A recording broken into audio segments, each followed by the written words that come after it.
नमस्कार, मी आकांक्षा तुमचं मनापासून खूप खूप स्वागत करते आपल्या चॅनल आकांक्षा किचन अँड किड्समध्ये.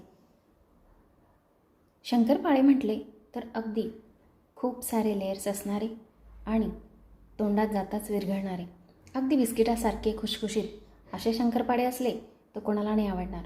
अगदी सर्वांनाही आवडतात आणि जर तेच आपण घरी बनवू शकलो तर अगदी सोपी पद्धत आहे. अगदी साहित्याचं अचूक प्रमाण आणि बनवण्याची तितकीच सोपी पद्धत. अगदी बिस्किटासारखे खुशखुशीत होतील असेच. हे बघा, अशा पद्धतीने मी तुम्हाला तोडून दाखवतो. हे बघा,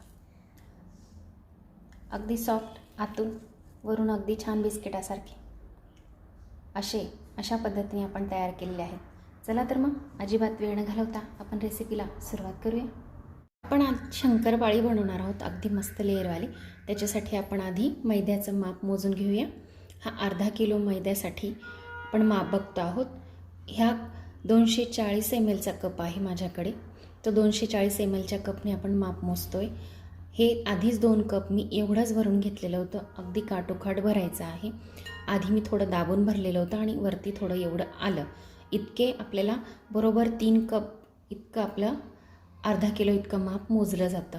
बरोबर 500 ग्रॅम इतका हा मैदा घेतलेला आहे. त्यानुसार आपण माप मोजूया.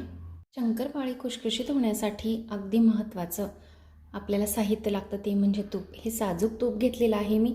सर्व तुम्हाला कपाच्याच मापाने देते आहे आणि ग्रॅमच्या मापाने सुद्धा सांगते आहे. हे तूप मी 140 ml इतकं घेतलेलं आहे आणि बरोबर 140 अर्धा किलोसाठी बरोबर आपलं 140 इतकं तूप बरोबर आहे. 140 ग्रॅम इतकं. आणि आपल्याला विरघळवून घेतलेलं तूपच घ्यायचं आहे, कारण विरघळलेलं तूप आणि घट्टसर तूप या मापामध्ये फरक होऊ शकतो. कारण घट्टसर तूप हे बसलेलं असतं आणि विरघळल्यानंतर ते जास्त भरू शकतं. म्हणून मी बरोबर हे 140 ग्रॅम कपाच्या मापाने मोजलेलं आहे, ते तुम्ही घेऊ शकतात. आणि त्यानंतर आपल्याला दुसरं महत्त्वाचं ते म्हणजे साखर. साखर आपल्याला इथे लागणार आहे. साखरेचं प्रमाण आपल्या आवडीनुसार कमी जास्त होऊ शकतं, पण अर्धा किलोसाठी बरोबर 160 ग्रॅम इतकी साखर आपल्याला लागणार आहे. तुम्हाला जास्त गोड आवडत असेल तर तुम्ही याच्यापेक्षा म्हणजेच 190 किंवा 200 ग्रॅम इतकी साखर वापरू शकतात. आता आपल्याला ह्याच्यातच आपल्याला मिक्स करून टाकायचे आहे. आणि आपल्याला लागणार आहे पाणी. पाणीही आपल्याला तितकंच लागणार आहे जितकं आपण साखर तूप घेतलेलं होतं. बरोबर तिघांचं माप अगदी आपल्याला व्यवस्थित घ्यायचं आहे, म्हणजे शंकरपाळे अगदी छान तयार होतात. आपण तूप 140 ग्रॅम घेतलं आणि साखर 160 ग्रॅम, तर पाणीही आपल्याला 160 ग्रॅमला एवढं लागणार आहे, म्हणजेच पाऊण कप इतकं पाणी घेतलेलं आहे.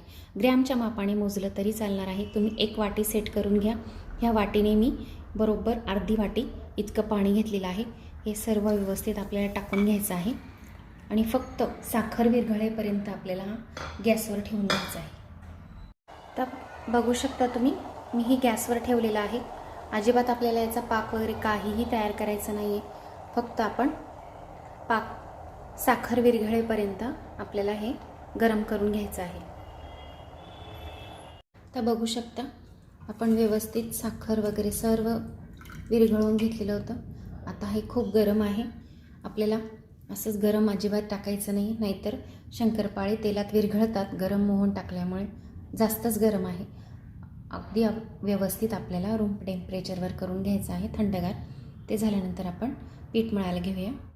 आता पूर्णतः थंड झालेलं आहे. आता आपण पीठ मळायला घेऊया. इथे मी पाण्याचा वापर केलेला आहे. जर तुम्हाला दुधाचा वापर करायचा असेल तर नक्की तुम्ही अर्धा कप दुधाचा वापर करू शकता. पण दूध जास्त दिवस शंकरपाळे राहिले की त्याला वास लागतो किंवा मग खराब होण्याची शक्यता असते, म्हणून शक्यतो पाण्याचाच वापर करा. आता आपण हे मिश्रण थोडं थोडं घालून व्यवस्थित अगदी हलक्या हाताने पीठ मळायचं आहे. आपण ज्या पद्धतीने चपातीला मळतो अजिबात तशा पद्धतीने मळायचं नाही. अगदी अशाच पद्धतीने हलक्या हाताने व्यवस्थित पीठ मळून घ्यायचं आहे. फक्त गोळा तयार करायचा आपल्याला, अजिबात असं घट्टसर गोळा अशाच पद्धतीने हळूहळू करून आपल्याला मिक्स करायचं आहे. नाहीतर लेअर त्याच्यातल्या मोडतात आणि शंकरपाळे अगदी कडक होतात. त्यामुळे अगदीच अशा हलक्या हाताने आपल्याला पीठ मळून घ्यायचं आहे. बघू शकता अशा पद्धतीने अगदी हलक्या हाताने आपण पीठ मळून घेतलेलं आहे.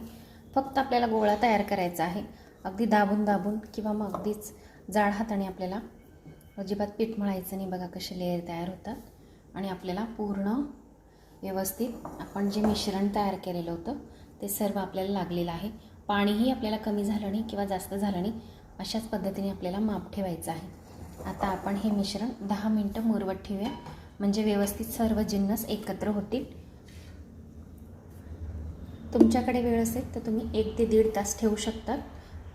आता 10 मिनटानंतर आपण तयार करायला घेऊया. 10 मिनटं झालेली आहेत. आपण चेक करूया पीठ. बघा मस्तच मुरलेलं आहे. 10 मिनटाच्या वरती जास्त वेळ ठेवू नका, नाही तर पीठ जास्त कडक होईल आणि आतून पिठूक लागतात शंकरपाळे. वरनं छान तळले जातील पण आतून अगदी असे पिठूकसारखे लागतात आणि वरची लेअर कडक होते. त्यामुळे 10-15 मिनटंच तुम्ही मुरवत ठेवा. चला आपण आता लाटून घेऊया. अगदी असा हा मीडियम साईजचा मी गोळा घेतलेला आहे आणि आपण ज्या पद्धतीने चपाती लाटतो त्याच पद्धतीने आपल्याला हळूवारपणे व्यवस्थित चपाती लाटून घ्यायची आहे.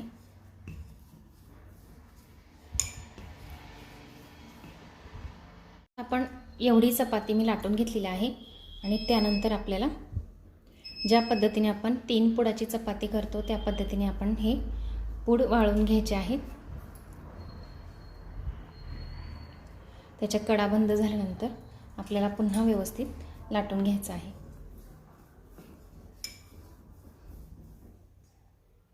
बघू शकता अशा पद्धतीने मी चपाती लाटली. नॉर्मल चपातीपेक्षा थोडी जाडच आपल्याला लाटायची आहे.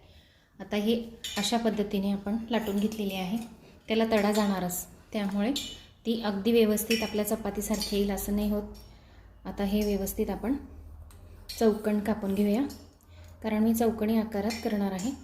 त्यामुळे बाजूच्या कडा मी कापून घेते, म्हणजेच पटकन आपले काप तयार होतात, एकसारखे तयार होतील. म्हणून मी चौकणी आकारात कापून घेणार आहे.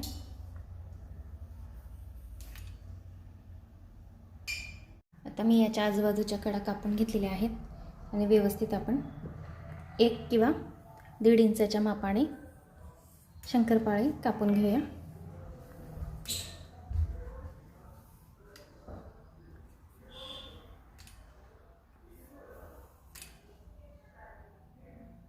बघू शकता अशा पद्धतीने मी चौकणी आकारात कापून घेतलेले आहेत. तुम्हाला जास्त मोठ्या करू शकता, जशा पद्धतीचा आकार तुम्हाला आवडत असेल. आता आपण बघा याची जाडी तुम्हाला दाखवते मी केवढी आहे. आणि आपण ज्यावेळेस शंकरपाळे तळू त्यावेळेस आपण बघूया. आत्ता असेच मी अजून 2-3 लाटी करून घेणार आहे.